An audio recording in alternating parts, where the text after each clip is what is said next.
말씀으로 힘찬 하루를 시작하신 사랑하는 교우 여러분, 그리스도의 이름으로 여러분들의 삶을 축복합니다. 함께 기도함으로 아침을 여는 묵상을 시작합니다.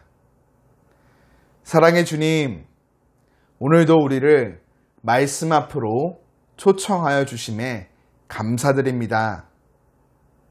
말씀 앞에 섬에 우리의 눈과 귀와 마음의 문을 활짝 열어주사 성령 안에 주의 말씀을 보고 그 음성을 듣고 마음으로 깨달아 오늘 하루의 삶에 주님의 뜻을 이루어가는 복된 날 되게 하여 주옵소서. 예수님 이름으로 기도합니다. 아멘. 유대인들에 의해 비시디아 안디옥에서 쫓겨난 바울과 바나바는 이고니온이라는 곳으로 지역을 옮겨 그곳에서 복음을 전파합니다. 하지만 그곳에도 비시디아 안디옥처럼 복음을 영접하는 무리와 배척하는 무리가 존재했죠. 바울과 바나바는 복음을 배척하는 유대인들의 박해 속에서도 장기간을 체류하며 복음을 전하지만 극심해지는 핍박 앞에 생명의 위협을 느끼며 결국 다시금 루가오니아 지방의 루스드라로 피하게 됩니다. 루스드라에 온 바울과 바나바, 그곳에서 복음을 전함에 놀라운 표적과 기사가 나타납니다. 바울이 복음을 전함에 귀 기울여 듣고 있던 한 사람이 있었습니다.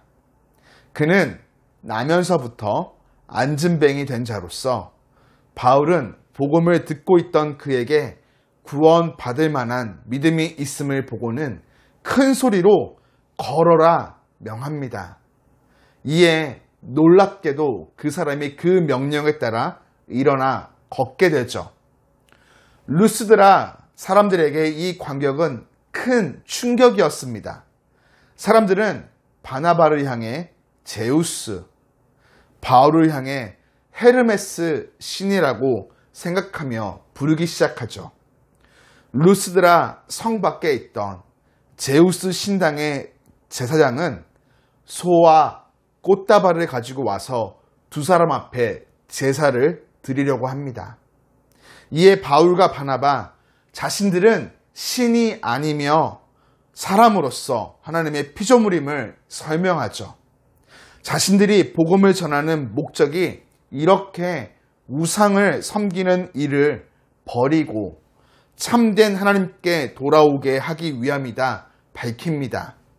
그러면서 하나님께서 자연 만물에 하나님의 능력과 신성, 사랑을 알 수 있도록 보여주셨기에 하나님을 믿지 않음에 대하여 핑계할 수 없다 선언하죠.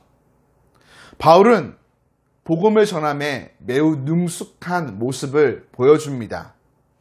하나님에 대하여 잘 알고 있던 유대인들에게는 그들에게 적합한 메시아 사상으로 예수 그리스도를 선포하고 미신적인 사고에 물들어 있던 이방인들에게는 창조주 하나님을 전파하며 신에 대한 바른 지식을 갖고 하나님께 돌아오도록 가르치죠.